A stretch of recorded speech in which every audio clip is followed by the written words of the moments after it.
Yeah. I love it.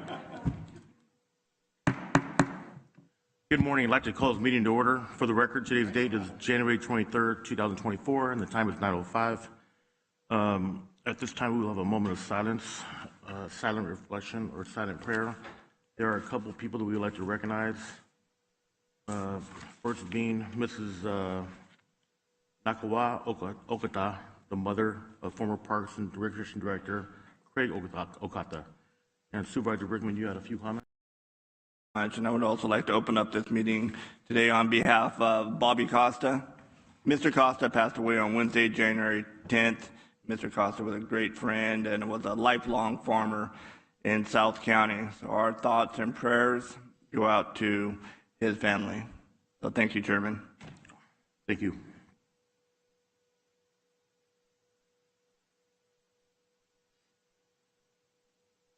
Thank you. We will now have the Pledge of Allegiance. Supervisor Rickman, will you please lead us? Thank you, Chair. I pledge allegiance to the flag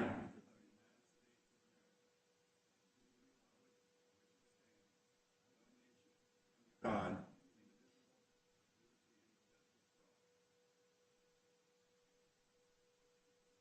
Clerk of the Board, may I have roll call, please?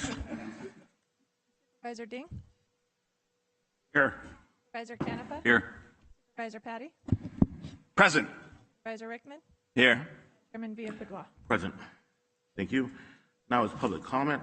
Now is the time for public comment on matters with the jurisdiction of the Board of Supervisors that are not listed on the agenda, minutes, appointments, consent calendar, and closed session items. We request that you fill out a comment form if you address the board in person. There's a time limit of 3 minutes for these comments. There are also the device on the podium with the green, yellow, and red light. Yellow light will come in 30 seconds before the end of the 3 minutes. With regard to public comment, the law strictly limits the ability of board supervisors to discuss matters not on the agenda, so this is not an appropriate time to have a discussion with the board regarding your comments.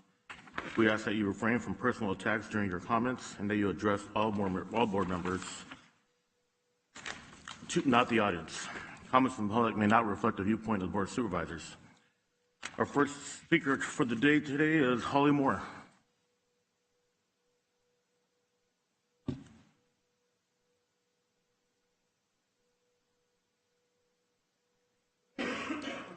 Well, good morning. Ms. Hale has sent the voter rolls to the printers, and the ballots will be mailed out in about 10 days. But the rolls are full of non-U.S. citizens. According to both the U.S. Constitution and the California Constitution, non-U.S. citizens are not allowed to vote. So how do non-U.S. citizens get on the California voter rolls? Well, the DMV automatically signs them up to vote when they get a driver's license. Hundreds of thousands of unqualified voters have been registered to vote, according to a 2016 report. Several months ago, Ms. Hale sat right there and said she verifies U.S. citizenship in two ways. First, by checking to see if they have a California driver's license. So she's checking with the DMV that gave the non-citizens the driver's licenses and put them on the voter rolls without checking their citizenship to see if they're citizens. That is circular reasoning, and we aren't stupid. Secondly, she says that she checks to see if non-citizens have a Social Security number as proof of citizenship. Well, Social Security's own website says that they give Social Security benefits to non-citizens. And to get Social Security benefits, you need a Social Security number. So having a Social Security number does not prove that a person is a citizen. Neither of Ms. Hale's methods to prove citizenship are valid, therefore. And failure to remove all non-citizens from the voter rolls is negligence. According to California Election Code 18002, negligence by a public official in an election is punishable by fine and jail time. The U.S. Supreme Court said in Reynolds versus Sims that the dilution of the vote is equal to denial of the vote.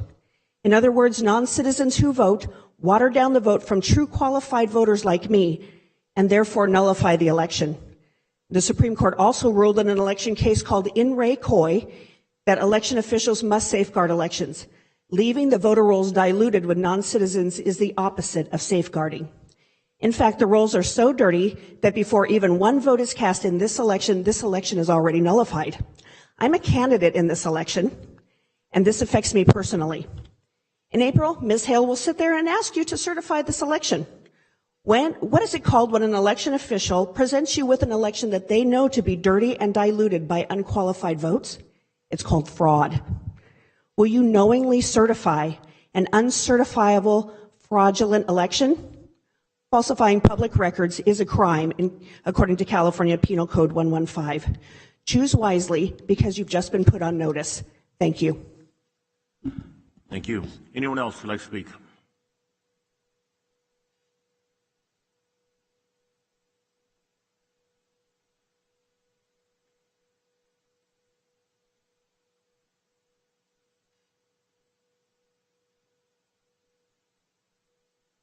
Good morning. Good morning.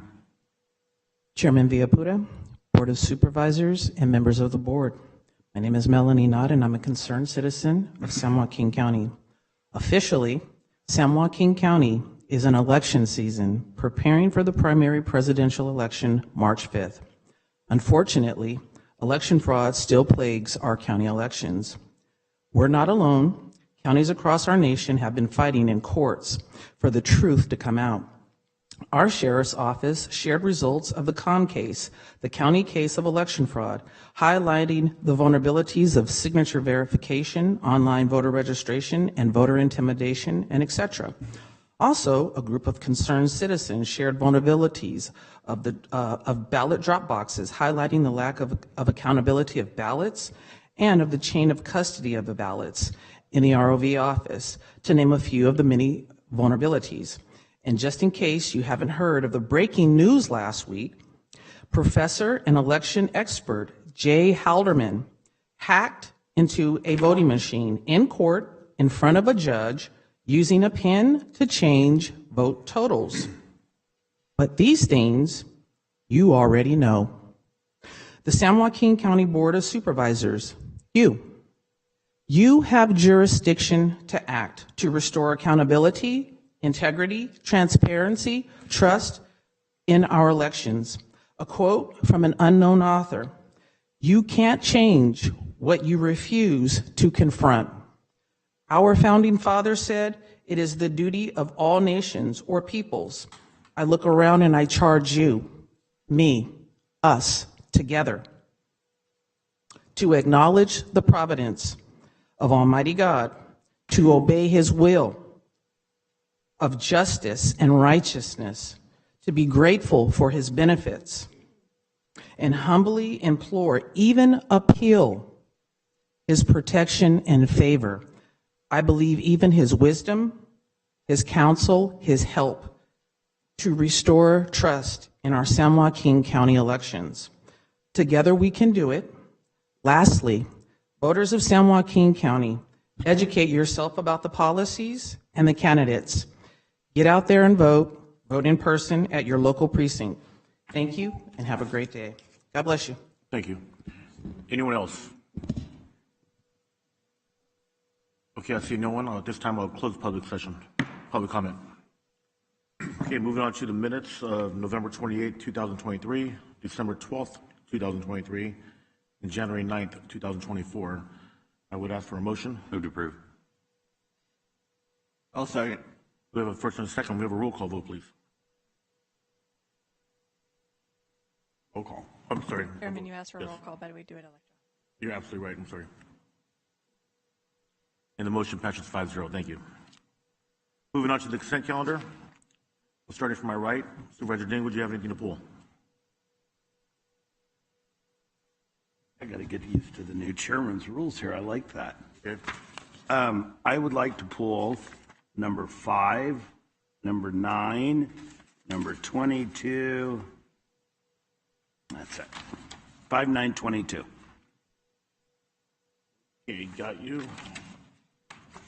Supervisor Canepa. 25, please. 25.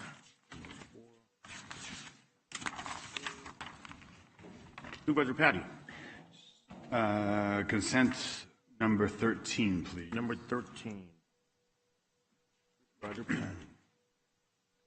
Supervisor Rickman. I'm good, Chair. Great. And starting off with item number 5, approve the appointment of John Herrick, Maria Mendez, Renee Sensorai, Sherry Cooley, David Willibrock, Roger Hoppendale, David Fiffen, Jennifer Harris, and Dennis Lacey to positions as various boards and commissions. Supervisor Ding. Thank you, Mr. Chairman. I just once again want to take this opportunity to thank those valuable constituents that step up to serve on our boards and commissions, specifically from the 4th District this week.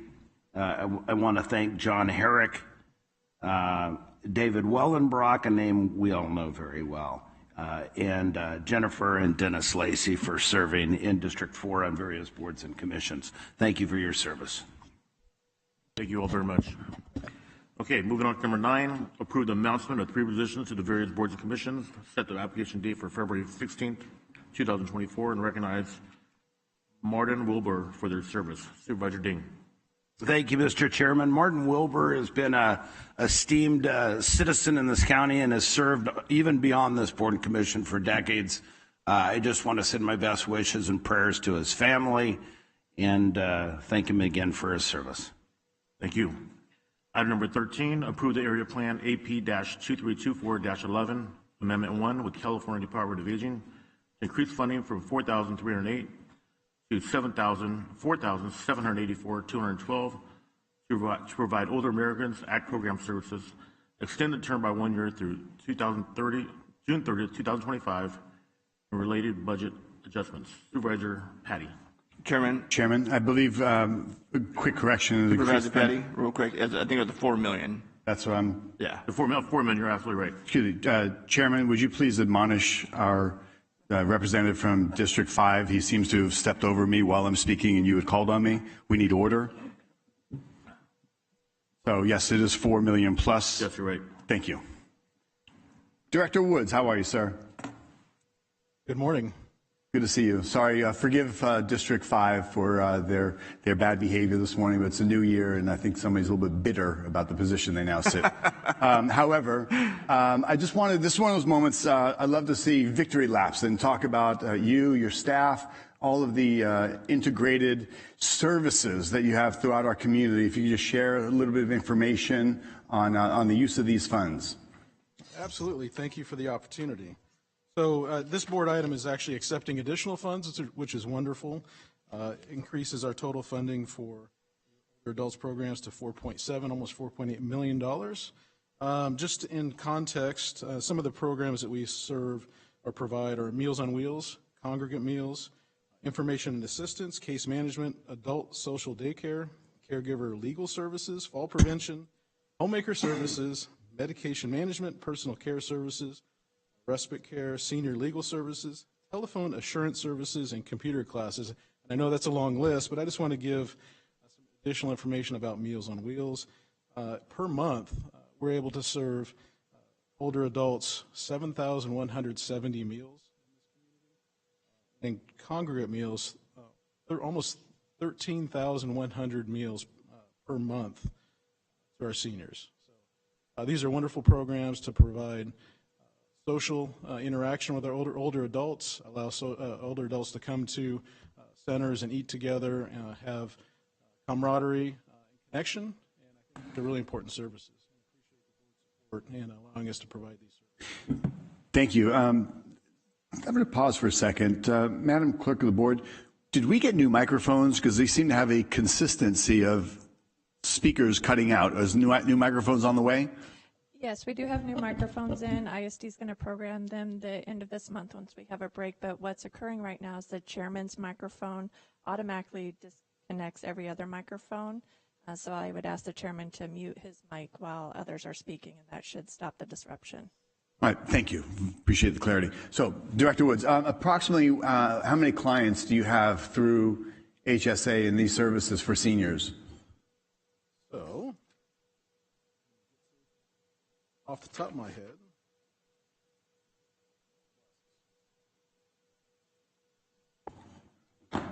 apologize.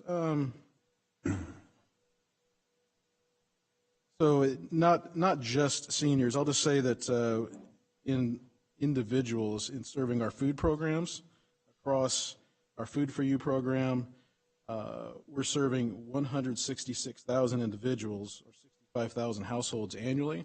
That does not include, that's not inclusive of only older adults.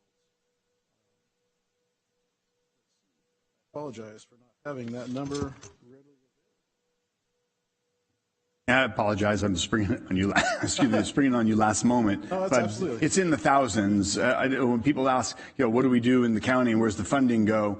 I just know that you guys, your staff, the community, the outreach, the programs are quite extensive. So I appreciate it. I know that you've got the numbers and other metrics that are held elsewhere, but I just appreciate the use of the funds, and that's what I wanted to have you share this morning with everybody. No, I appreciate that. And just to give also context around our Food for You program, we have 22 different distribution sites throughout the county. Our congregate meals, we use the 8 community centers. We have other centers throughout the county, and just 1,702 meals per month through our 8 community centers. So we really have a broad reach to our older adults as well as to low-income households throughout this community. I know there's a lot of people that depend on it and appreciate it. So again, just wanted to bring you forward and recognize the great work at the HSA, you and your staff and everybody that's doing. Thank you. Thank you so much. Thank you, Chairman. Yes, sir. Supervisor Rickman. Thank you, Chairman. Yeah, great job. I mean, I can't say enough about, especially like the Meals on Wheels program, and it helps our elderly and folks that are disabled that can't get out and go shopping or get their meals, and it's, I know for South County this has had a huge impact. So I just want to reiterate that, and it's a great program, and let people know we do have programs like these that Supervisor Patty mentioned, and to contact us if they need any more information. And with that, Chair, I have to run, as we mentioned earlier. I do have a funeral for Mr. Costa that I have to get to this morning, so. Condolences to Mr. Costa, and we'll see you soon. All right, thank you, Chairman. Director Woods, I just want to tell you that thank you for this also. There's many people in my district, many seniors that enjoy the Meals on Wheels, and they couldn't survive without it. So appreciate what you and your staff do. Great job. Anyone else? Okay, thank you, Director Woods. And thanks again for the support of this board, because without the county contribution, we couldn't provide these programs. So Absolutely. Okay, moving on to item number 22, Sheriff's Office. Accept a donation of $40,000 from the San Joaquin County Sheriff's Foundation and approve a 3-year agreement with Flock Safety effective February 2024 through January 2027 and related budget adjustments. Supervisor Ding. Thank you, Mr. Chairman. In is the sheriff here. Of course, the sheriff is always here. I just wanted to pull this off the agenda. This was a great teamwork effort, but I thought that with great results that have come out of this. So, Sheriff, have you had any comments about this?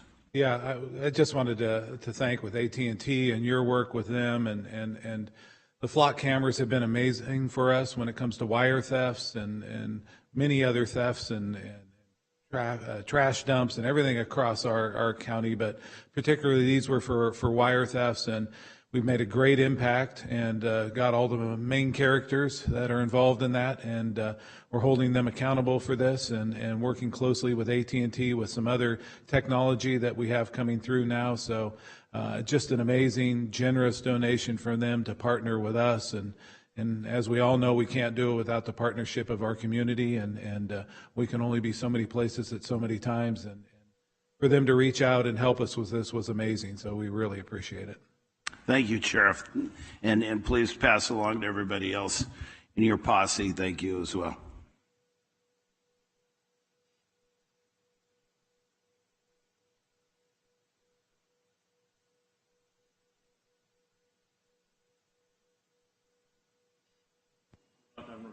If you can't hear me, but approve and adopt plans, specifications for slurry seal local roads 2024 and set a bid opening date of February 15, 2024 or 1:30.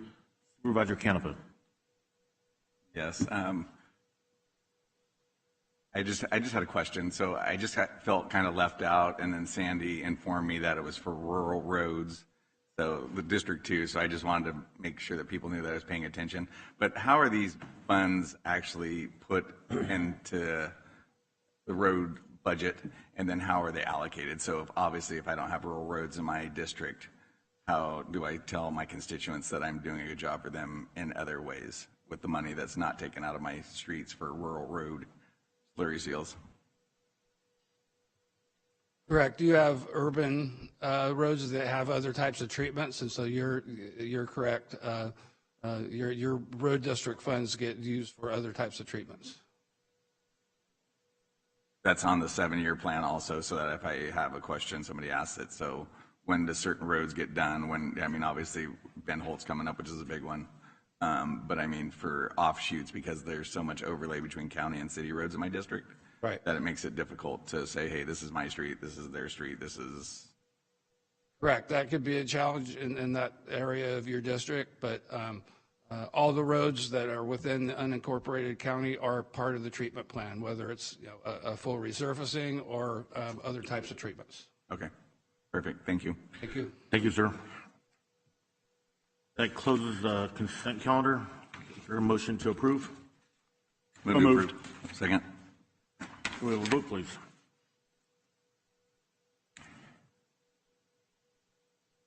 And the consent calendar closes 4-0, 1-4-0. Okay, moving on to our scheduled morning public hearing. Conduct an interview for the appointment of one position to the Stocktonport District 1 Commissioner, position number 6101.1, for the term of January 26, 2024 through January 26, 2008. Mr. Bill Teresa, please come forward. And good morning. Morning. Good morning. We have some series of questions, and Assistant County Administrator Sandy Regallo will be asking the questions. Okay. Chairman Villaputua, supervisors, staff, thank you for giving me this opportunity to renew my tenure. When I came before you 4 years ago, I believe Villaputua and Patty were here, and thank you for you and your predecessor, your past, for approving me. I told you then I decided to apply after I retired, And I think it was a good move because it's a very it's pretty complex. So it's nice to have all that free time to delve in and be occupied. I've learned a heck of a lot about the port and the maritime industry, and I've enjoyed every minute of it. One of the things I've done during my tenure, I think I've served 3 years on the COG Commission as the port ad hoc, which is interesting. Supervisor, Mr. Trezor, I just want you to know, I don't want you to, give your whole story. Mr. Rello has some questions for you. Okay. Anyway. I know, but you're probably one over. If you rather, okay, I'll stop there and answer. You'll have an opportunity for a closing statement. All right. Well, anyway, I think it's important for me to stay on for another reason. We have 3 commissioners who are 1 month in term, 6 or 8 months in term, and about 2 years in term. Then I'm the next senior commissioner, and we just lost 2 people who retired after 20 years. So that's a big gap in knowledge and know-how. So I think it might be good for me to stay on another term. So with that, Great. Questions. Great, Mr. Rello. Okay. Thank you, Mr. Trezor, for your interest in once again serving as a Stockton Port District Commissioner. The interview will consist of 5 questions. We'll start, you've already given your opening statement, so we'll go ahead and get started with the questions. The questions will be shown up on the screen for your reference. So we'll go ahead and get started with question number 1. Mr. Trezor, what do you feel are the major accomplishments of the port in the time you have been a member of the Port Commission? Several things. Number one, we went through a leadership change with our new port director. That's not an easy task. I think it went pretty smoothly. I think things are, we did some reorganization, the port director did, to clear up his lines of communication, and I think that's worked well. We've accomplished a couple of projects that were actually started right before my tenure. We got both of them approved. You won't see anything for a little bit of while because it takes time, but those are pretty major accomplishments. And I think that's about it. I mean, we've dodged a lot of bullets. We had a pretty good success rate when the shipping crisis. We had a lot of goods diverted to us. We handled it well. Our reputation was improved, and those are the major ones, I'd say. Okay, thank you. And number 2, what have been the significant challenges the port has had to address, and what was done to meet these challenges? Well, we have a lot of challenges. Number 1, there's always environmental issues because when we inherited Rough and Ready back in 2000, there was a reserve set aside, and people thought it would be sufficient to cover the pollution. And every time we do a new project, laying more money out to deal with that. So it's just the way it is. Number 2, the channel is always a problem. The rains last fall brought a lot of silt down. We had to do a lot of extra, what they call emergency dredging to clear the berths so ships could park. And chronically, we're authorized for 35 or 36 feet, and we're about a foot or so below that. It seems like the Army Corps of Engineers can never catch up with where we need to be. So those are really big issues. And the last one, which is really kind of invisible, is our water infrastructure. It's really in horrible shape. You had a 90-year-old complex on the east, the old port, and then you got that 80-year-old World War II complex. And sewer, fresh water, and fire water, all systems are collapsing.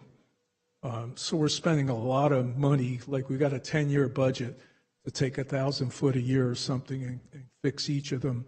Fortunately, in today's technology, you don't have to dig it all up, only where you have breaks. But we're spending a lot of money on that, which is okay because down the road that'll give us more legs, and we have a lot of growth coming, so it's important. Those are I would say, the biggest headwinds we have. What are the future plans for increasing employment opportunities? Well, a lot of it comes with the new business we do. You know, we're unique. We don't sell our land. We lease properties. We generally, unless it's a small office complex or something that exists that we own, that's a traditional lease. But the newer industrial projects, which could be $100 million or $250 million investments for the clients, give them a 50-year land lease with the right to renew so that they have the comfort of spending all that money. Right now, there's one project it was on the board when I got there. We just finished approving it today because of all the complications I described before, and that's the 60 acres, I think a 2 or 3 acre building that Home Depot is going to use, going to have rail access. It won't be much for the maritime, we don't think, but it'll do a lot for our rail and truck traffic. The other one, and that'll create some employment, mainly by our clients. The port employs 120, 30 people. Our tenants employ another 6,000. So it's a very unusual situation. They do all the work. We just lend them our property and do a little bit of work, a lot of maintenance. And the other one is the Denmark deal, which is signed, and that's the soda ash project. When that is completed, they're going to spend a couple of $100 million on their complex and their transfer station. They will be bringing in 3 train loads a week of soda ash, which will in turn be 3 ship loads a week going out of the port. So that will create a lot of jobs just to take care of that. I don't know what it'll do to our staff. Could be some impact there. But that project alone will convert the port to a net exporter in dollar value or tonnage. So those are some of the things we're doing for employment. We are working with, we have a project going on with the tenants where we act as a clearinghouse, helping them find people to work for them, because it's tough finding good help today. Thank you. What has the port done to be engaged with the citizens of Stockton and San Joaquin County? Port's got a pretty good record. One thing we do is we have a public community outreach group once a month. Port director sits in it, several of us on the commission sit in it. It's managed by our environmental and public relations deputy. And there are all kinds of people from environmental, there's CARB, there's port tenants, a whole variety of people. And what we basically do is talk about what we're doing, what we're developing, how it's going to impact the local environment, and what we do to mitigate any issues on air quality and stuff like that. It's been very successful. It's like staying ahead of the curve. I think the public appreciates it. Another thing we do is we spend a lot of time and money helping the people in Boggs Tract with their farm. I think they use our land, and we support that Washington school quite a bit. Also, we participate in summer internships, and we're hoping, in conjunction with some other projects I'm involved in, is developing a much more robust CTE, paid internship for, say, maybe high school seniors where they're actually learning a trade and they go out on the job and work on it. We're working with our port tenants and ourselves to accomplish that. And we also have tours. Just got a request for a tour the other day. So we try to collect a bunch of people, give them a tour of the port. Thank you. And finally, is there anything else you would like the board to consider before a decision is made on the appointment? No, just if you can help us get more money out of Washington to catch us up on our physical deficiencies, that'd be wonderful. But thank you for your support. The port's a great asset. I think you recognize it. And all I have to say, thank you. Okay, thank you very much. Stay there, please, if you don't mind. Supervisor Patty. Thank you, Chairman. I just want to compliment our Commissioner Trezza for the dedication you have to the port, and I know that in retirement, but more importantly, taking that vital, the business relations you have formed in the community for decades of service and relations, as well as the business acumen you have. It's been a fantastic asset. I talked to other commissioners, and I always kind of poll how things are going, what the board needs, and you're one of the strengths. So we appreciate your willingness to continue and the legacy that you're forming. There's, I think, just that Denmark soda ash project that's happening while you're there, and you've helped bring that to fruition, is a benchmark of where the port's going. There seems to be more activity, more interest, and this is a region clearly on the rise. And we appreciate everything from the possible Sharps Army Depot acquisition and how that integrates into the port's operation. You're very forward thinking, and again, we truly appreciate your interest to continue, and we're better because of it. So thank you. Thank you. Supervisor Canepa. I too want to commend you for a job well done. You're at tons of community events and engaging. So, I mean, that's part of your outreach, obviously, is how visible the Port Commission is. One of the questions is we went and toured the Port of Oakland, and going green is important, obviously, because of bogs tracked and things like that, and the air quality and less truck traffic and air pollution. So what we noticed when Supervisor Villaputo and I were there, they had a nice big brand new forklift that was battery operated, and I don't know, 15 or 20 trucks that were all sitting idle. So my concern is when we do go forward, and I understand it's grant money, but getting the money and spending it wisely on new ideas, because both of those pieces of equipment couldn't make it 2 shifts.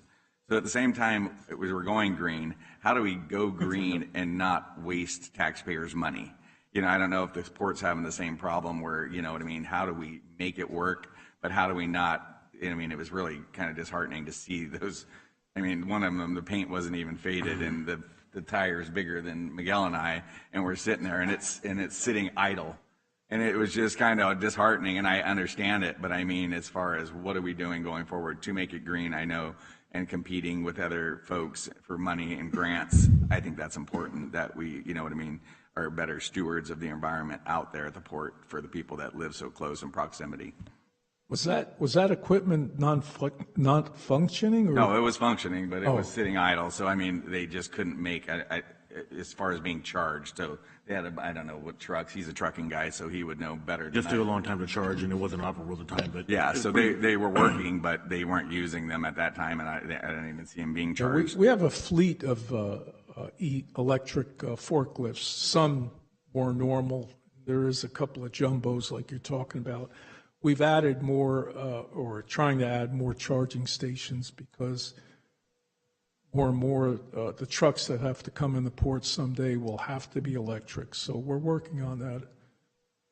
That's work in progress. So, I mean, to get the charging stations. Absolutely. I mean, that's critical infrastructure going forward, because if it's an old. The port's very practical. We don't want to spend money and not get our dollars worth out of it. Okay, that's what I wanted to see, is that when we go forward, that's done, and protecting the community, which obviously, if you've adopted the school and the farm. Fortunately, we get a lot of outside money for our grants. Okay. Programs. Perfect. Thank you. Keep up the good job. Thank you. Thank you. Supervisor Ding. Thank you, Mr. Chairman. Thank you for being of service. I don't think a lot of people know the history of the port, and if you're a city resident in the city of Stockton, how it was the port, all the infrastructure, streets, curbs, gutters, those were all built through the Port Authority in the 30s. In 1980, when through the Base Closure Commission, when we fought so hard to get Rough and Ready included, Feinstein and Pombo back in, what did I just say? Did I just say 1980? I think you did. It was a great year, though, huh, Tom? We had good times in 1980. Anyway, when the base came over the year 2000 and we added the property, let's just say that the Port Commission, the board itself, it didn't have the contributors it does now. We went through a realignment after Craigsman left, and we wound up with Christofferson and Tocoli and Johnson and people that contributed. We had a banker, an accountant, an attorney. We made sure we had it all rounded. You continue that legacy, and I love having you there. You understand the history of the port. You understand how important it is. Federal dollars, there's a lot of dirty little secrets there, but you'll always get your $1 million a year for dredging, what have you, so that we can cut a ribbon and take credit for it or what have you. But one of the things I would really like to look at, one of the proposals in 2000 was at the tip of Rough and Ready Island, we wanted to put a federal installation. And the reason for it is the infrastructure that is so badly failing that you're talking about right now, and it's one of the reasons I wanted to put the federal transfer facility at the end of Rough and Ready Island, so the federal government would come in and pay for that infrastructure all the way back to the island. So something else to consider. But I'm excited you're stepping up to the plate again. In about another 10, 15 years, you'll be old enough to run for president, and then we'll talk then. Thank you. I don't want to tell you how old I'll be in 15 years. By the way, I am the incoming chairman this year. If it matters. Great. Well, Mr. Trezor, I just want to tell you that 4 years ago, Supervisor Patty and I had the honor to, vote for you to be a port commissioner, and I think you've done an excellent job. You've represented the port and the county very well. Every function you're there. Seems like I walk into every restaurant, you're shaking hands like a president of the United States, and you do a great job. That's true. Anyone else like to make a motion to accept Mr. Trezor? Motion to continue his term. Second. We have a first and a second. We have a vote, please. Hey, Chairman, for the record, I voted for Trezor 4 years ago, and you voted against him, but I'm glad to see you come around. I love it. We're still friends. Yeah, I love it. Okay, the motion passes 4-0. Congratulations. Thank you so much, and I'm sure we'll please you what we get done out there. Great. Thank you. Thank you, everyone. Thank you. Moving on to morning scheduled public hearings. Oh, I'm sorry. Next item. We have a sheriff's office to receive an oral report from the sheriff and hold a community forum for public comment regarding immigration and customs enforcement assets pursuant to Government Code 7283.1. Sheriff Withrow.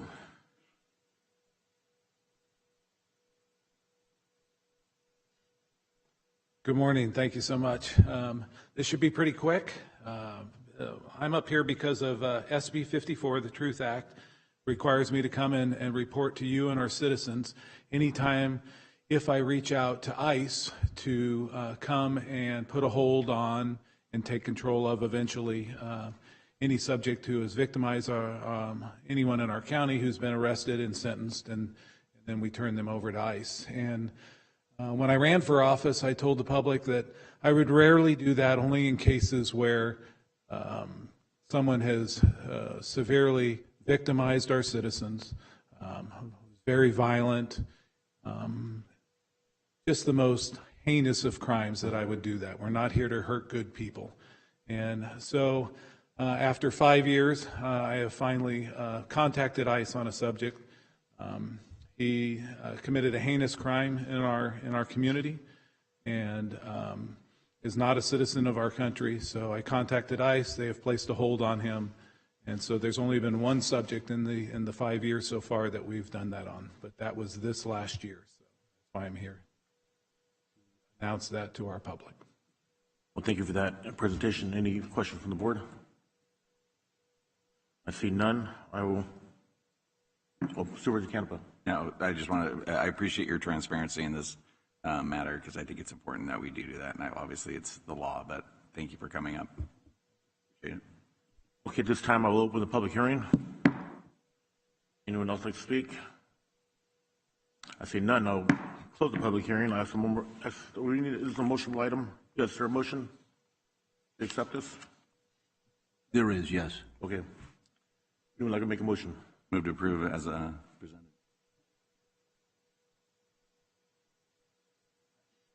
We have a first and a second. A vote, please. Okay, the motion passes 4-0. Thank you very much. Moving on to general government discussion. Item number 1, District 1, approve the use of $50,000 from Supervisors District 1 funds for the Leadership Stockton Alumni Association in support of the Children's Home of Stockton's Catalyst Program. Joelle Guzman and her team would like to say a few words.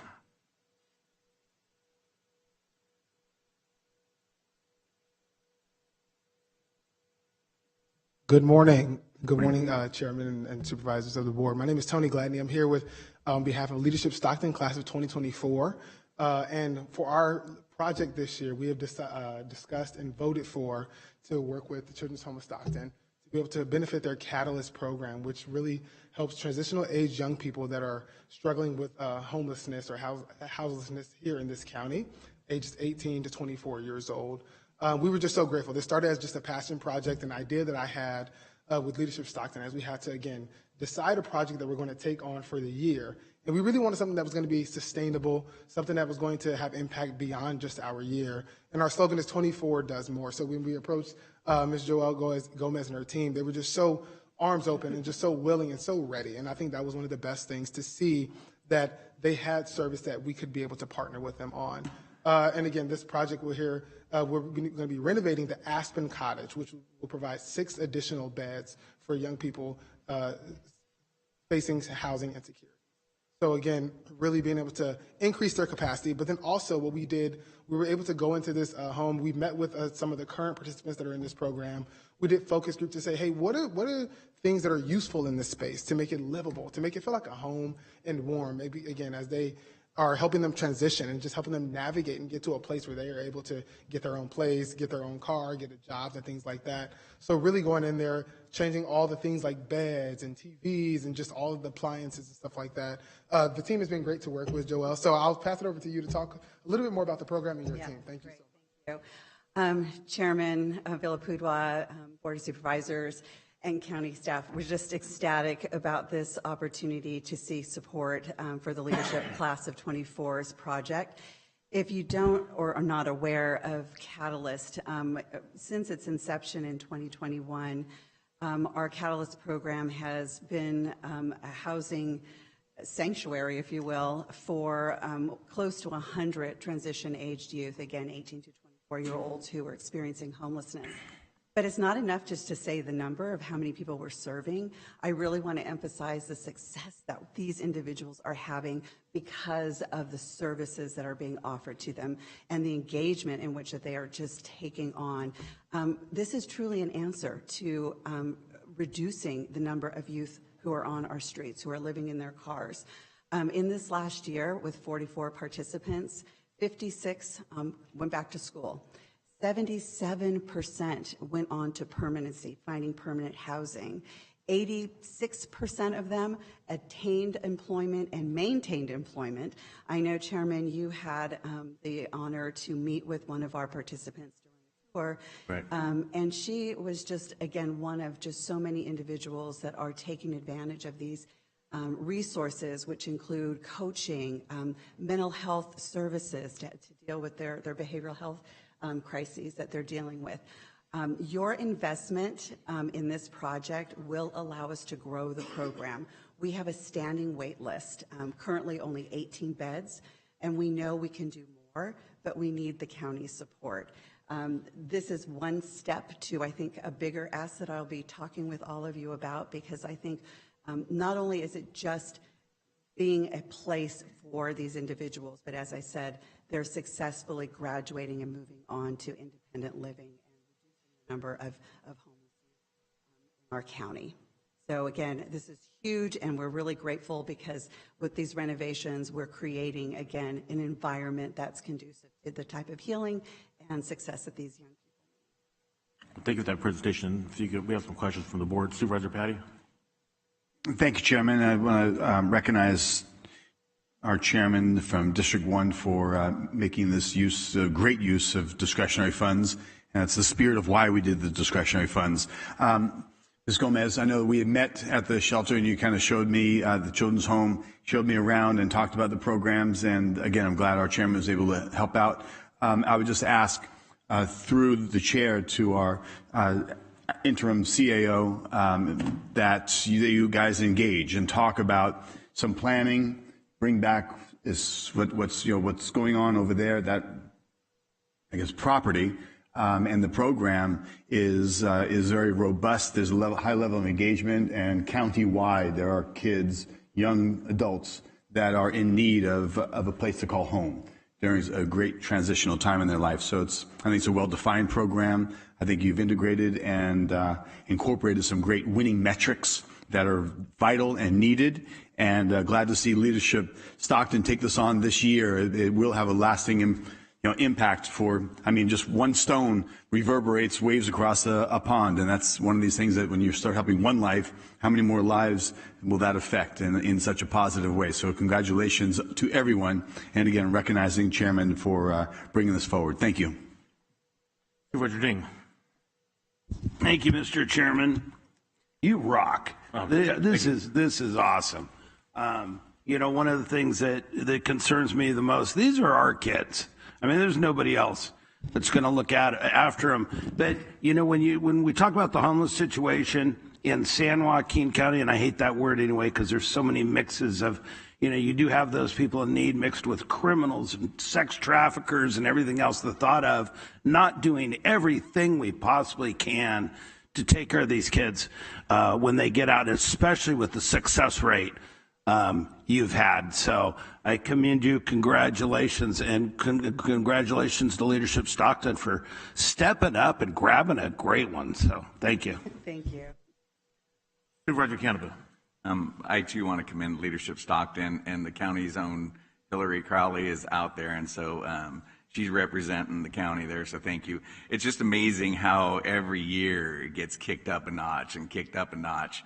And so I want to applaud you because, you know what I mean, we always talk about giving handouts and hand-ups. And this is actually a hand-up, you know what I mean, to give people the skills that they need to succeed. And we always, because I always question it up here, we throw a lot of money at a lot of different programs. And do they work? You know what I mean? And obviously with the wait list, it is nice to see. I mean, I wish, you know what I mean, that we could duplicate it even more than we're doing. It was funny though, because we're at the fundraiser and the chair of fundraising said, we've already met our goal. And that's one rule you never say in fundraising is that we met our goal. So I'm thinking, oh my God, is she crazy or what? So I said, and now I see why you met your goal because of Chair Villapudua here helping out so much. So don't stop raising funds because you can use that for other areas or more beds or more TVs. And I mean, it's nice to have something nice for those people to enjoy. So it kind of sets the bar. Obviously everyone says, oh, you don't want to make it too nice because then they don't want to leave. But I mean, if you make it nice, it's like a goal that's attainable that they could see. And how do they do it going forward? So thank you for your mentorship. Thank you for Leadership Stockton. Thank you for Children's Home of Stockton for bringing this forward because I think it's a win-win for everybody. So good looking out. Thank you. Mr. Regallo. Thank you, Chairman. I was going to speak about this towards the end of the meeting, but this, I think, is a perfect opportunity. So just going back to what Supervisor Patty was saying, I'll be happy to engage with you, but I know Ms. Gomez is very familiar with our non-county organizations process through the budget, and so that, which is what I was going to say at the end of the meeting, we are currently going to be going out for applications. The application period will start January 29th. All applications will be due March 1st. I know you're probably familiar with it. They did already have a workshop last week. I don't know, were you in attendance of that? My development director. Okay, perfect. So you know all about that. And this does sound like a good project that would fit the criteria because it would be one time, and the intent is to enhance the organization's services or further assist the completion of special projects and initiatives within our communities. So this does sound like a great project and a great one for you to apply. And so I just wanted to let the board know, in case you do have any other inquiries, and also let the public know, the application period again is from January 29th. All applications are due March 1st. There is one other Teams session scheduled for tomorrow on January 24th from 12 to 1. And if anybody would like to get the Teams link to that, please either contact our county administrator's office or Susie Sayers, our senior deputy. She's the one that will lead the program. So thank you. Supervisor Patty, another comment? Thank you, Chairman. Through the chair, just a real brief follow-up. But we're also in meeting of there, we're looking at ongoing relationship with the county, possibly as something to discuss and bring to the board in consideration. So just to let you understand, it's more than just the NCO application for one-time use, but we're looking at, I believe the board may want to be interested in a relationship that's ongoing, because we know they don't just disappear. We know that there's always a need and there's expenses to operate. So that's one of the thoughts. Thank you. Thank you. Supervisor Canepa. I just wanted some clarification on that. So it's just basically, like you said, for one-time money. So it's not for ongoing expenses or labor for expenses. So if we could clarify, so you don't get a bunch of people asking for money. Correct. It would not be for salaries. This what I'm speaking this bucket of money. Okay. Or one time. Yes. Thank you for clarification. Thank you, Chair. Okay. Thank you. Well, before and go ahead, Tony. I just wanted to say one last thing. In the history of leadership Stockton, this is the largest class that we've had of 30 participants in it. And we are truly seeing the benefits of it, especially when it comes to this fundraising, but also just the innovative thinking around it. And again, all the passion that's going into it. And because of these funds that we so appreciate and all the different fundraisers we're doing, we're able to, again, like you said, expand what we originally thought, right? Just going into this cottage, doing the basic needs. But now we're things like talking to the person, they're like, we would love like lamps for the nightstands. We could just read. Or things like that, and then able to go and also contribute a little bit more to additional cottages that are also there on site as well that we see the need for. So again, we're just so appreciative to you all. Thank you all so much. Yeah, thank you. So we'll go ahead, Joel. One final thing I promise is just again to reiterate, and thank you, Supervisor Patty, for just emphasizing. I know Chairman Villapudua, you know that I would like to have an engaged conversation about ongoing support for this program. Right. I hope that hopefully we can, apart from or in addition to the non-government, non-county government grants, that we can find a pathway to continue not only to operate Catalyst, but to really look at that growth. And I want to also acknowledge that my board president, Doug Davis, is also here. Our board of directors is very much engaged at the fundraising level and helping us to make great successes with Catalyst. Great. Well, I can tell you that the tour I went on was very touching. I can tell you're doing an incredible job for young adults. And I welcome my board members to go do a tour. You'll be, blown away. Actually amazing what you guys are doing. I want to thank leadership of Stockton for taking the children's home. Just a great call. And great job of the board, your staff. It's amazing. And hopefully this money goes to, does everything you guys need it to. And I welcome my board members to donate some of their money if they'd like to also.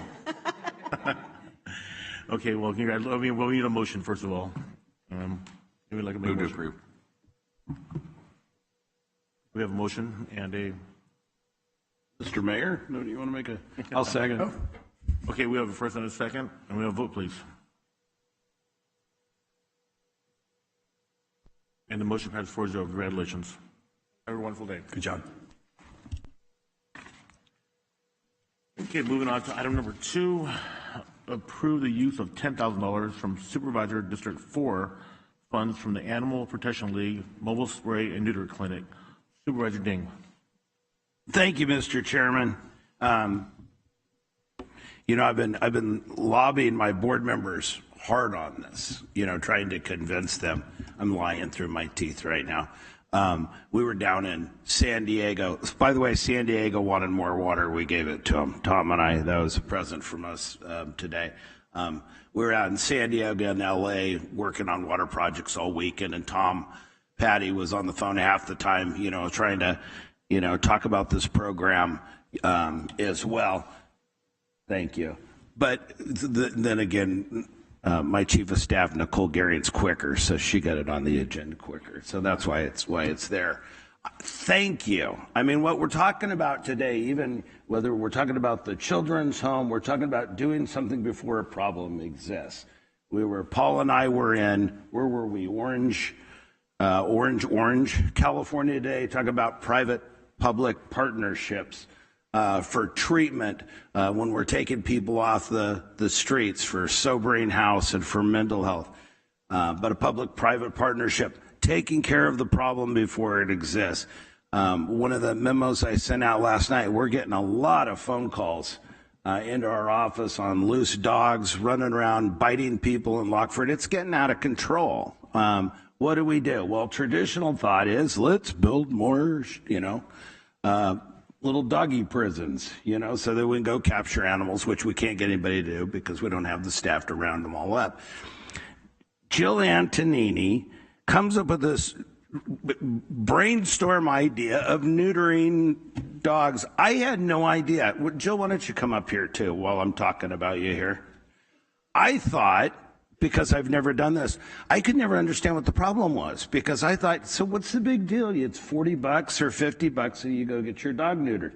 I had no idea the cost involved, and it makes a lot more sense to me why this isn't getting done. And then a mobile unit getting out there and getting the job done. So I want to say thank you, but I also want you to talk about your plans a little bit here. Thank you so much. Good morning, all of you. I'm overwhelmed with the opportunity to be here. This has been a passion for so many, and for APL in particular. Our clinic, in addition to the Wellness Center, our mobile unit will be available for everyone in San Joaquin County. We plan on spaying and neutering every dog and cat that comes our direction for free, as long as we possibly can. We are also going to be opening up the spay and neuter clinic for rescuers at a cost, and we will be funded basically all on donations and potential grants. We have our spay and neuter being built. It is to be delivered in a few weeks, and we cannot be more excited. The cost of the bus was $365,080. That's a tremendous expense for us, but we are here to stop the bleed. The amount of unwanted puppies and kittens that are being born every single day, and dogs that are roaming the street. Lost and Found 209 experiences 75 to 100 posts a day for dogs that are being caught and are not microchipped. There's no way to identify where they came from. We will be offering free microchipping. In addition, we will be doing free vaccinations. We are going to go to the root of the problem and stop the unnecessary euthanization of dogs and cats, dogs being run over, dogs getting lost and no way home. We are planning on having feral cat traps to let the constituents of San Joaquin County borrow, so they can bring those cat traps home, catch the cats, bring them to us. We will spay and neuter them, and then they can bring them back out to the wild, but with no more additional litters. That will just continue the unnecessary amount of animals and cats throughout our district. Again, I thank you for this opportunity to be here and listening to our situation. Thank you. Thank you. Turn it back over to you, Mr. Chairman. Thank you, sir. Supervisor Campbell. Thank you, Chair. I want to commend you on a job well done, because when we were at the city, the TNR, Trap Neuter Release Program, came and went and came and went. And it's really difficult for people that do that, because these animals reproduce rather fast. You know what I mean? So we think that, oh, there's not a problem, but when there's feral cats and then people trap them and don't have somewhere to go and have them neutered, it causes a problem. So this is huge that you're able to do it, and not only does it do that, but it lowers the cost for people, especially if you're doing it for free. So I think this is the intent of this money, is how do we figure out other ways to go out in the community and do a job so that, we can reduce the pet population, because a lot of these people don't take care of their pets and don't have the resources to take care of their pets. So I want to commend you on a job well done. Thank you. Supervisor Patty. Thank you, Chairman, and appreciate Supervisor Ding to bring this forward. I think perhaps ahead of everyone else, leading the way. But my office, as well as I believe other offices, are going to be doing a follow-up request and use of our discretionary funds. So we appreciate the effort. We understand that these animals are oftentimes innocent victims, and there's a lot of, I think, suffering and neglect on their behalf. So anything we can do to help that stymie that would be good use of funds and a good partnership. So thanks for bringing this forward, Supervisor Ding, and thank you, Ms. Antonini, for being here to represent the cause and the use. Yeah, Supervisor Ding, I want to thank you also for bringing this forward. I'm a huge animal lover. Anything you can do to, make their lives better and save lives. So I think that, Supervisor Ding, do you want to make a motion? Yes, motion to approve the $10,000 for the purchase of the mobile unit, or to the program. Second. We have a first and a second one, and a vote, please.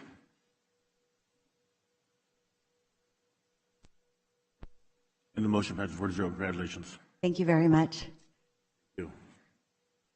Moving on to item number 3, HR, accept a staff report and creation of a temporary Board of Supervisors salary review committee. Adopt a resolution establishing a Board of Supervisors salary review committee.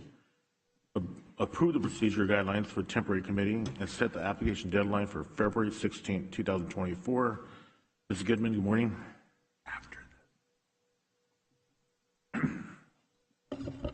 Chair, members of the board, Jennifer Goodman, Director of Human Resources. For you today, we have a request of several actions related to an item that was presented to the board. All right, let's see if I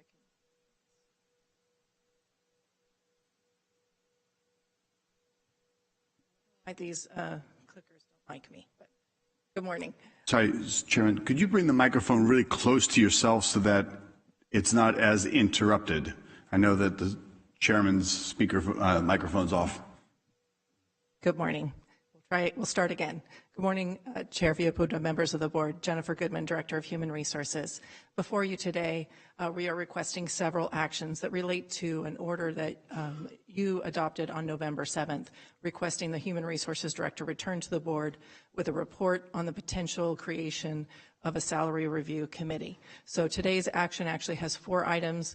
The first being to accept the report on the formation of the Temporary Salary Review Committee, which would be in place to evaluate salary and benefits of the Board of Supervisors.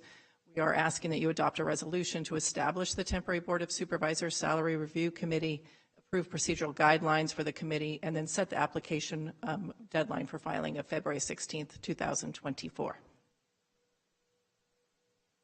Any questions from the board? Supervisor Ding. I want to thank you for bringing this forward. I've always been uncomfortable with public servants being involved with setting their own pay, and it just there's something not right about it. So I know Supervisor Patty, thank you for bringing this forward. Anyone else? Supervisor Canova. So I just have a few questions. So on this and past practice, we used to do the salary setting commission at the city of Stockton. So what is past practice and as far as how electeds and non-reps, right? It's non-rep.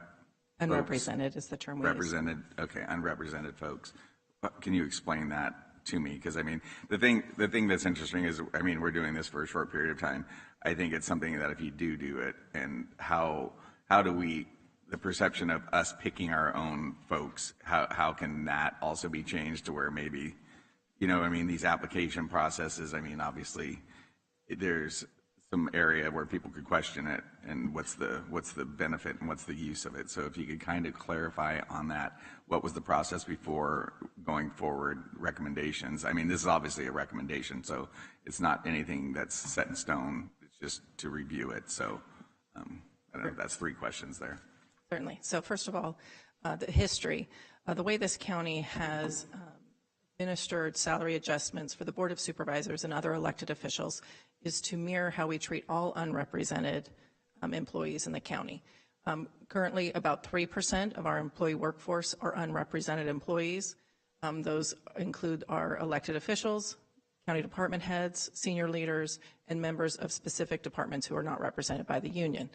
So the Board of Supervisors has approved increases for our largest group, our rank and file group, SEIU, which is several thousand employees, and then those basic base wage increases, which are granted to our rank and file members, is then also granted to our unrepresented groups, included the elected officials. So as part of our regular process, when we provide recommendations to this board on salaries for all unrepresented staff, the elected officials are included in that. So any increases which are granted to our rank and file are then typically granted to our unrepresented staff, including elected officials. So that is the history of how we've approached looking at compensation for the board base salary specifically. This salary review committee will make recommendations. So Human Resources will staff this committee. We would help with agendas, and then we would help facilitate any recommendations this committee would like to make to this board. We would bring these forward on behalf of your salary review committee. All decisions of compensation have to be approved by the Board of Supervisors. So if it was through the historical process which we've used, if it's through a salary review committee or any other potential option the board would like to look at for how salary is considered for this board, ultimately the board does have to adopt the final recommendations. They'll have to accept and adopt any compensation changes. So as far as the makeup of this committee and how people are selected, the recommendation is that we utilize the same method that we use for all boards and commissions, where we have a public application process. So any members of our county who are interested in participating in this have the opportunity appointment to it. Then this board would appoint, the full board would appoint each of the members. And we are recommending that if the recommendations are taken today and approved, we would be coming back to you in March for consideration of appointment to this specific committee. Hopefully I answered all 3 of your questions, Supervisor.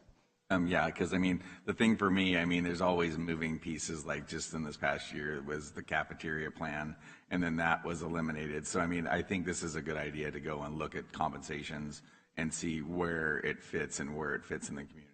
As we were talking, you know, Supervisor Ding's circumstances of the car allowance, and he's driving more from Lodi and things like that. So I think it would be a good chance to at least look at those things and check it out. So I think this is the most objective way of doing it. So thank you. Certainly, and during the discussion November 7th, the automobile allowance was something that was specifically discussed. So Human Resources, as it staffs this committee, will certainly include that in any presentation we make to that committee, so they have an understanding of the compensation, the full benefit package that the supervisors have available to them.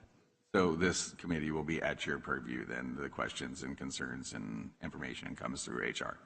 Correct. So we will staff that committee. We will make sure the agendas are posted, minutes are prepared. We'll make staff reports to them, and then based on their direction, based on their recommendations, we would then bring items to this board for consideration.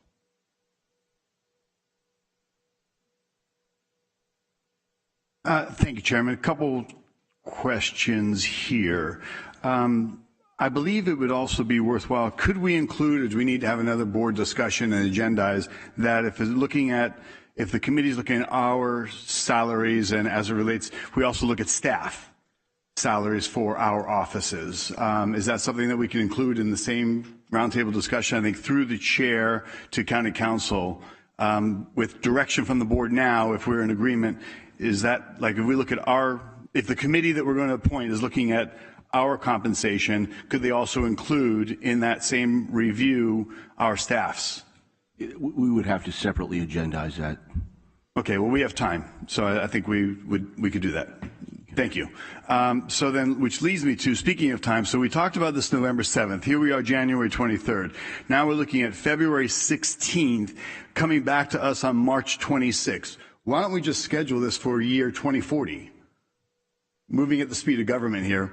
So I'm really curious why we are down to appointing a board on March 26th, which means then the board would be appointed, have a meeting, bring back to us in April, May, or June some recommendation. I'm really failing to understand why, if we started something November 7, we are now January 23rd talking about February 16 to then have something on March 26th. Can you please explain why we're taking multiple months to do this, and perhaps we could move this forward? Certainly. So, Supervisor Patty, the clerk of the board's office provided us the dates based on today's agenda and the board taking action today, what the typical filing period would be for a board and commission, and when they would be prepared to have it be agendized for your approval. So we were receiving the dates that the clerk of the board office provided. Understanding. Well, again, moving at the speed of government. So through the chair to county council, is there any state or federal law that prevents us from doing this at a time efficient manner that wouldn't be months from now? There's no law that deals with this at all if you're talking about setting up a commission or a committee. This is something we've created looking at an example from Stockton. But to answer your question, no, there's no law that specifically addresses this. Okay. So then I would suggest that we advertise out, if we want to advertise out. And again, I would question, we can open this up to general public to participate, or each supervisor could appoint someone to be on the commission. So through the chair, asking Supervisor Canepa, the city, did the city council members choose someone to represent on that discussion, or was it a public submission for? Public submission, and then it was an ongoing committee. So once they were appointed, so I mean that's the only the part I didn't feel comfortable with is picking my own person to look at my own salary. Okay. So that's why I agree with this process. I mean, February 16th is the close of the date, so you have to have an open and transparent. So I mean, I get it. I wish it were sped up too, but I mean, questions. So you prefer it staying just general public submission for somebody to be on the committee? I think that's more fair and equitable. I mean, that way it doesn't, the perception, I mean, that's obviously perceptions, so perceive it. So I think you leave the process in order. It's 3 weeks. We're at this, you have to have at least a 3-week opening. We don't want people saying that. Yeah, but it's the 6 weeks or 5 weeks after that I have 6 weeks after that approximately before we finalize. I just don't, this timeline is ridiculous in my opinion. As I still have the floor, but Supervisor Ding, did you want to weigh in on the choice or preference? Yeah, I would. I'd click, but my clicker doesn't click. That's what I feel uncomfortable with. And quite frankly, you don't want my constituents picking our salaries because you'll be working for free and getting a bus pass in my conservative district. So, but yeah, I don't think we should be appointing someone that we, know or whatever to be setting our salaries either. But I do appreciate what you're saying too about it.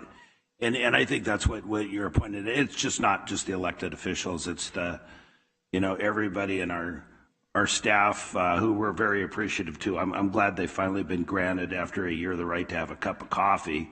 But there's other things that we need to look at as well, including, most of the boards of supervisors around our fellowing counties have 4 or 5 staff members, and we have one, and they do all the work while they park outside in the rain and walk in. And there's a lot to discuss there. So thank you. Yep, and again, through the chair, I think I'll go ahead and put on the agenda that if we include in this committee the discussion. But I'm a little bit foggy then. If we're going to take submissions from the general public, and has to be from each district's, whoever it is would be in each district's, living in each district, representative's district, or however you want to say that. Who are we picking then? Who's going to pick? HR? Supervisor Patty, know that this board would select each of the members. So the full board would vote on each of the specific applicants. Through the chair, if I may. Yes, absolutely. Real quick, I just want to explain the appointment process. We requested that they follow the standard process that the Board of Supervisors uses for committees, which is a 3.5-week application period, followed by the appointment by the Board of Supervisors. So we collect all eligible applications. Each application goes to that district. This time frame allows each district time to interview and meet with the potential applicants and then bring forward all of the recommendations to the board. There's a couple of areas where we could shorten that time frame. This time frame moves at the speed of transparency, not always at the speed of the board would like to move at, but we could shorten the application period. That would run the risk of potentially not getting an applicant. So shorten the date for appointment, but that does limit the board's opportunity to meet with the applicant. So I just wanted to offer that. Thank you. Thank you. So just finishing my time, and thank you, Madam Clerk. I appreciate that. I'm in favor of moving it forward, and especially if we're going to be, if there's applicants that are interested, we can put the word out and then review it. I have every bit of faith in the world that we could do this in a little bit more expedient manner. It is transparent. This isn't being done in closed session. This is all done wide open. This is documented. This is as transparent as can be. But, you know, again, we started this in November. Here we are, January, talking about the end of March, which brings us into April, May, June. You might as well, you know, wrap it up in January of next year if we keep going at this pace. So I know a little sarcasm aside, I would be in favor of moving it forward in a more expedient manner, maybe a couple weeks in between the stages that need to happen, and recognizing the clerk's responsibility and the task at hand. But we're not solving world nuclear strategies here. We're just simply putting together a committee to have a discussion. Lastly, I'll say, thank you, Chair, if whenever we have the committee discussion, you could perhaps give them some guidelines, some comparisons, and really have a baseline that they would discuss from, to really give them a multitude of options that they could consider, and then wherever it goes from there. Certainly, Supervisor Patty, the intent of Human Resources is to provide that type of detailed information to this committee once it is convened, provide them options, recommendations, and to really go into a detail with them the current salary and other compensation factors, and do a comparison with other board members as well, so that they're understanding of how it fits globally. Yeah, and I'd look at, you know, we've got a multitude of comparison, but if we look at Stanislaus, Contra Costa, and Sacramento, what's right here, we're surrounded by those three counties. We're the second fastest growing county in San Joaquin, in the country, I'm sorry, in the state. And, you know, we have a demand on our offices that are nonstop. So I appreciate, as Supervisor Dinger pointed out, you know, staffing in and of itself. I know working with Supervisor Canepa, you know, on the homeless issues, I mean, you know, you've got his chief of staff, Gina Calder, or my chief of staff. They're just micromanaging so many things at any given time. You know, it may be worth the board considering adding additional staff. So all that said, thank you, Chair. Appreciate it. Welcome any other comments from supervisors. Any other comments from any of the supervisors? So on a specific motion, and the only thing that concerns me, it's like printing. You want quality, speed, or price. Pick two. You don't get all three. So, I mean, we want to appoint a committee to look at the process first, but that'll slow it down, but you'll get a more perfect product. So on the makeup, or do you want to move forward? We stay with what we have now. It's appointed by the members. What specifics of the motion do you want to make? Tom? Yes, sir, absolutely. Thank you, Chair. So looking at schedules, Madam Clerk, through the Chair, Madam Clerk, we have to, February 16th is chosen because is that a board meeting? Oh, so that would be a 3.5-week application. Could you bring the microphone closer to you? It cuts out, I can barely hear. So that's the application deadline. It's a Friday. What I would propose, Supervisor Patty, is reducing the application period 1 week, setting the deadline to February 9th, and then setting the application for appointments on February 27th.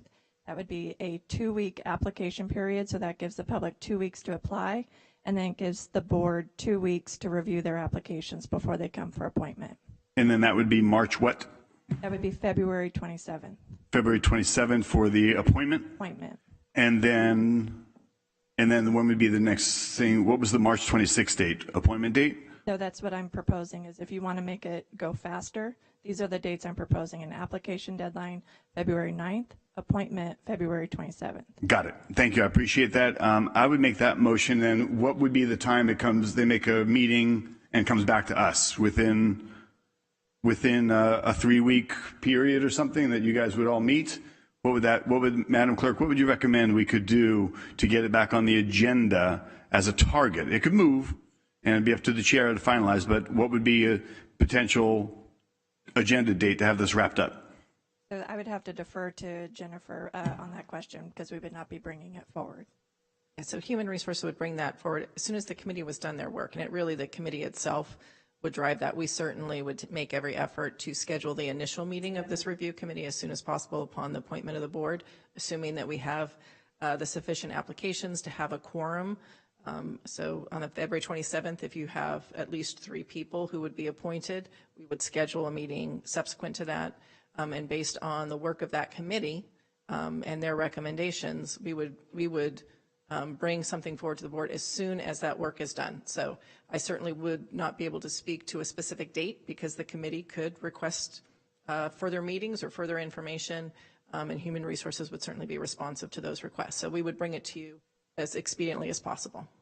Understood. And as to answer Supervisor Ding, I would go with those dates if Madam Clerk's comfortable with us doing that and we're fitting the legal parameters without violating federal or state laws. Supervisor Canepa. I'm for the review. I'm not for speeding the timeline up. I think you have due process. I mean, I think for transparency, and I get the slow bureaucracy. That's how every other department in the county works. So I'm for the process. I'm not for speeding it up. So if we change the timeline, then I won't be voting for this. I'm in favor of tabling this, and you guys can deal it next year. So I'll make a motion to table it. I have no problem. Through the chair, I'm not going to get into a pissing match. I'm just telling you what my favor is. So either you can do it or your motion can stay as forward, and I'm not voting for it then. So I'm just telling you. Okay. I made a motion, so I made a motion to table it. You guys can take it up in 2025. Okay, real fast, I'm just open it for public comment. Anyone else would like to speak? Anyone would like to make a comment on this item?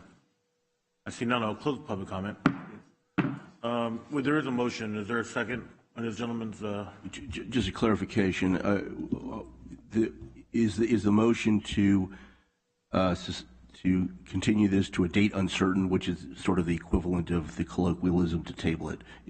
Yes, I have a motion to table it till 2025. Let the board take care of it when Supervisor Villaputa and I are no longer here, if they want to push back on moving this forward. I brought this forward, but honestly, I regret it, so I would make a motion, and I have made a motion to table it.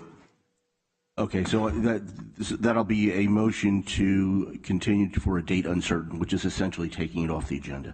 Correct. I'll second it. We have a vote, motion, please. We have a vote first and a second. We have a vote, please.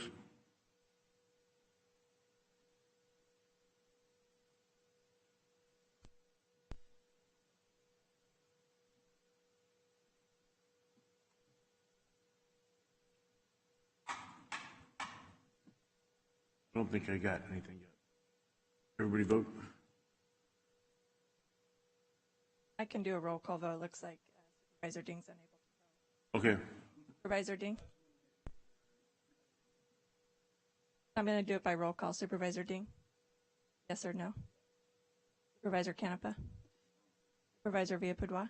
Would the yes mean we table it, correct? Correct. Yes. Supervisor Patty? Yes.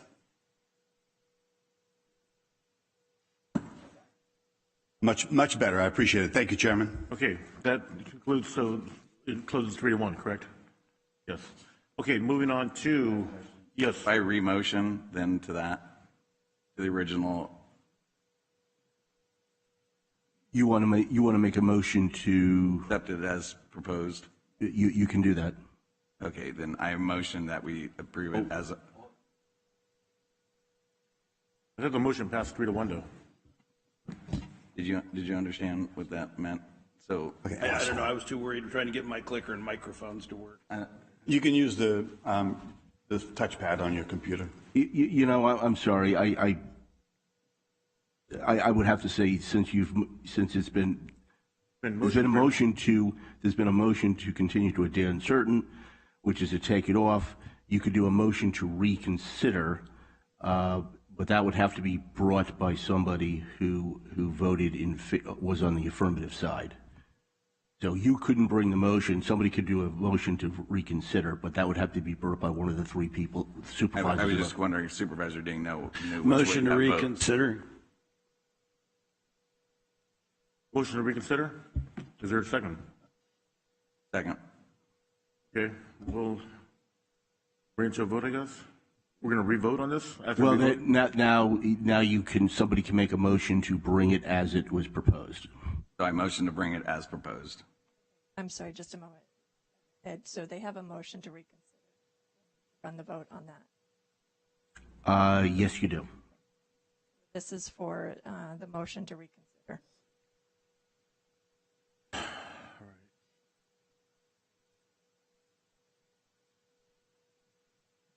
So it went 4-0? Is that correct? And I didn't vote either. Your vote thing up there?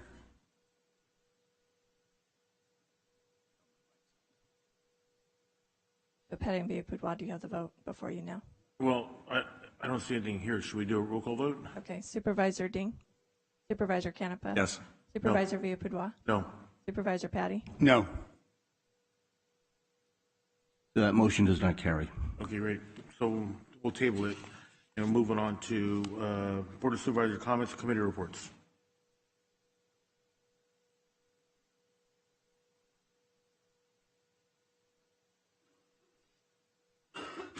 Supervisor Dean, would you like to comment? Any committee reports? Would you like on your committee reports or anything? Oh, I'm not used to this till like 3 I know. or 5 o'clock. Yep. Absolutely.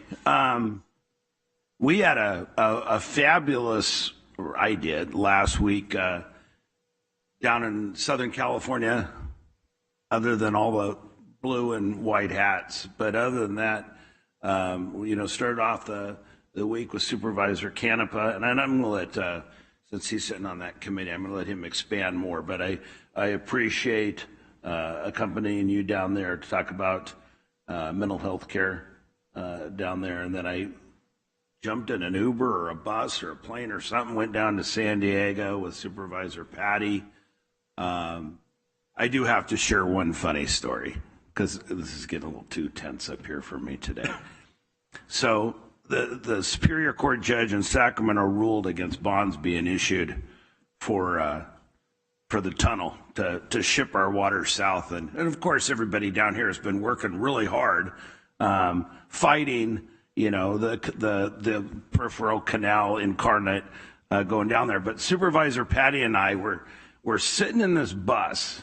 We're up on a levee on this dam, and there's no walls, there's no fences. And it's not our bus, it's all the Southern California water guys. And so they're sending us these template press releases of what they're going to send out.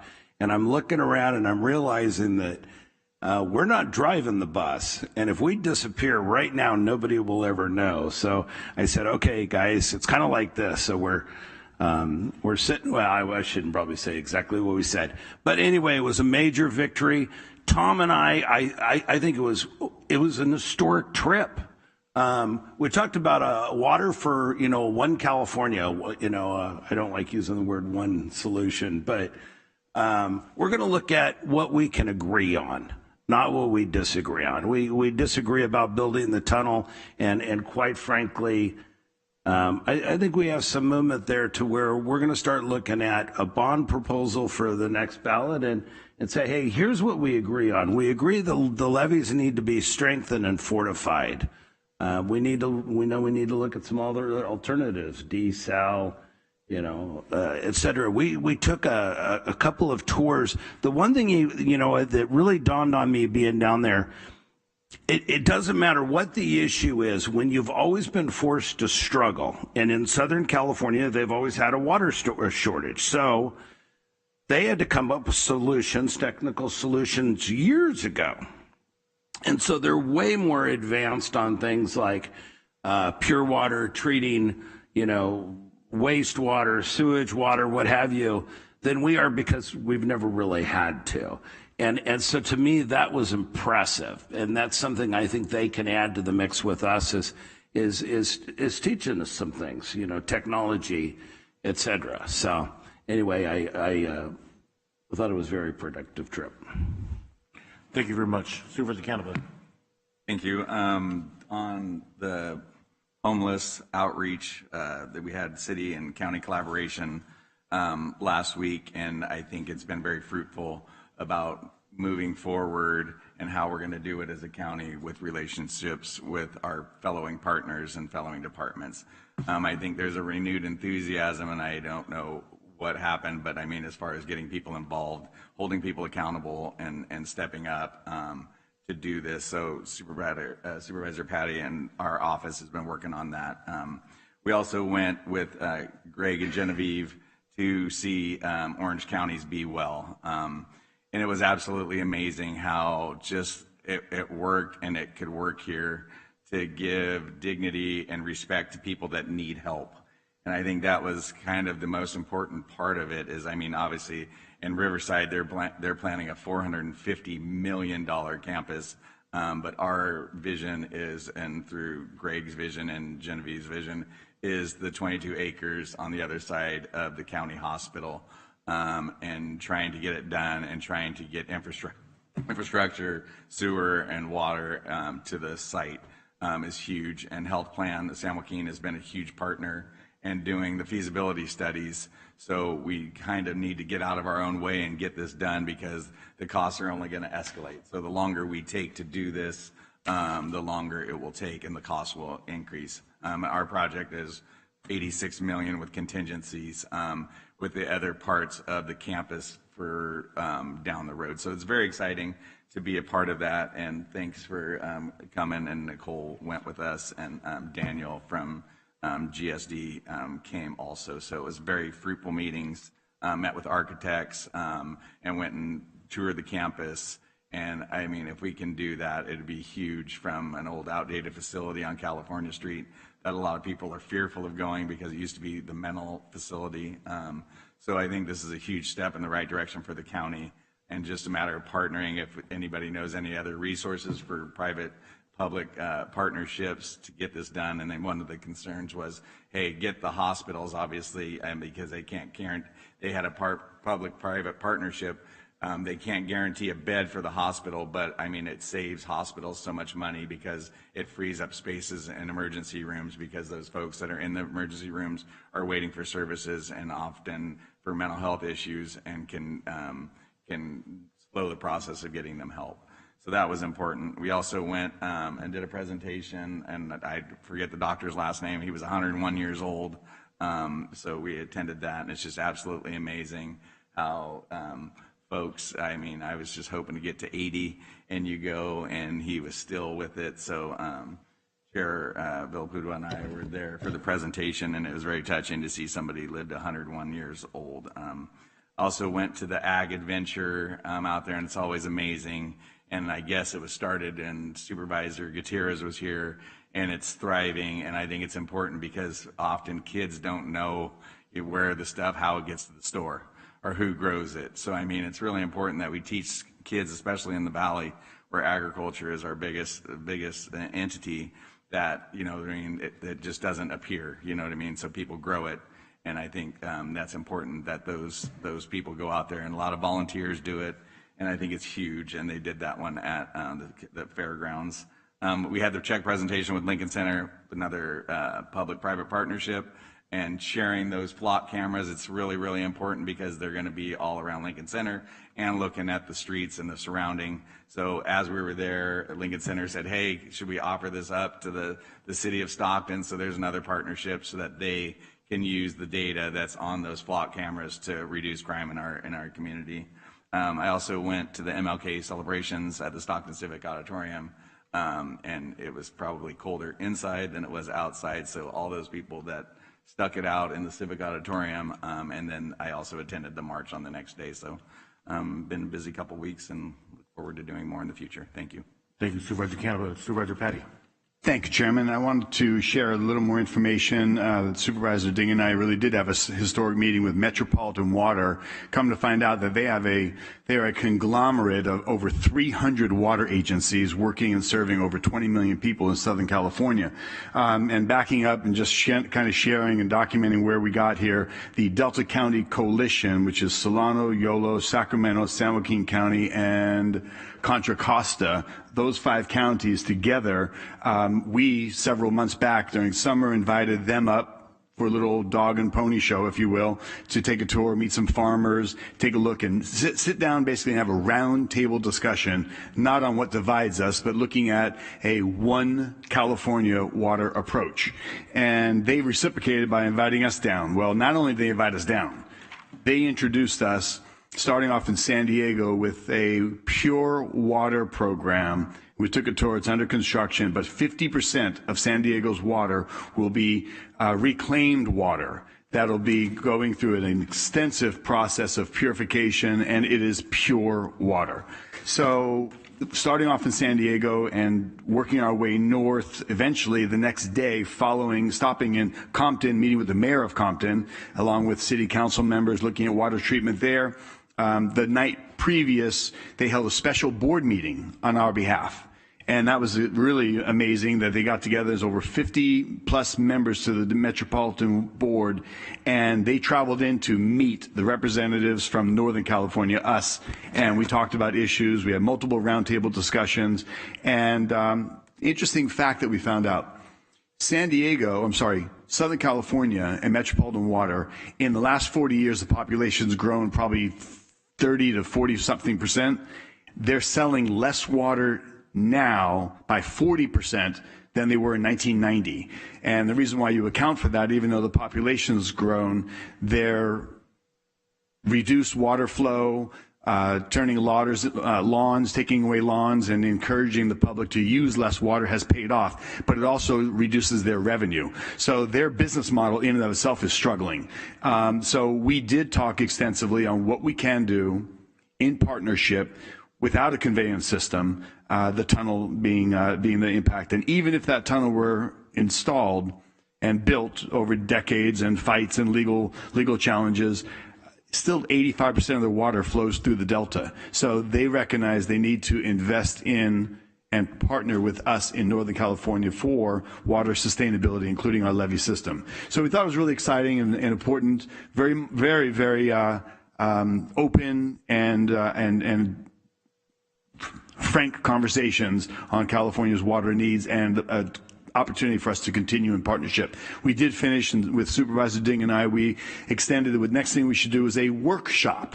So kind of pare it down and we just roll up our sleeves and sit around and we look at the needs, we look at risks, we do a full assessment, and we look at the pathways and solutions that we could agree on. So we'll keep you all posted, but it was really good, productive meetings, and that's really about the most monumental thing. Right now is crab season and a lot of fundraisers we're all attending. That's great that we are out engaging with our community, and a lot of nonprofit work going on right now starting off the year, and it's good to see everybody here participating. Outside of that, Chairman, I think that's about all I'll report. Thank you. Thank you very much. Just to make my report small, I did attend the Ag Adventure with Supervisor Canova after you left, and then we went and attended a 101-year-old birthday party. The guy was fascinating, the doctor, incredible family.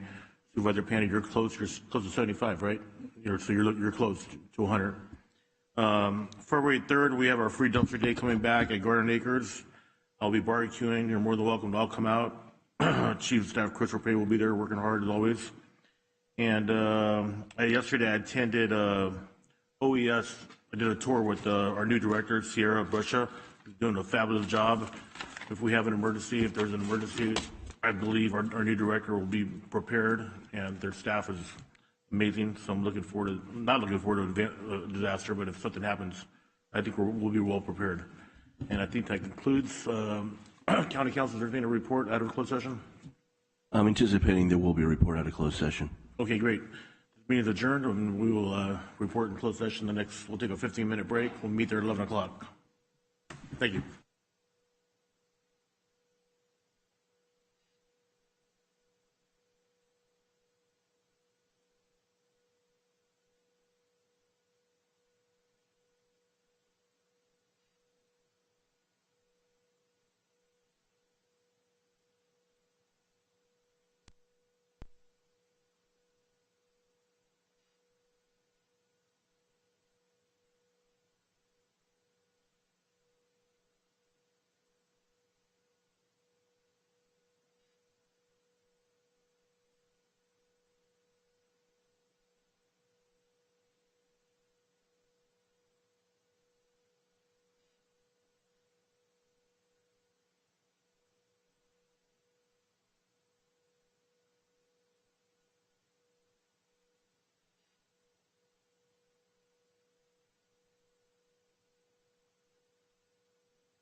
Yes, to report out, the board made the motion, the board approved appealing the decision in the case California Department of Water Resources Environmental Impact, Sacramento Superior Court Case 4942, appealing the denial of attorney's fees made by the trial court. The motion was made by Supervisor Patty, seconded by Supervisor Kenepa, and the vote was 4-0.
you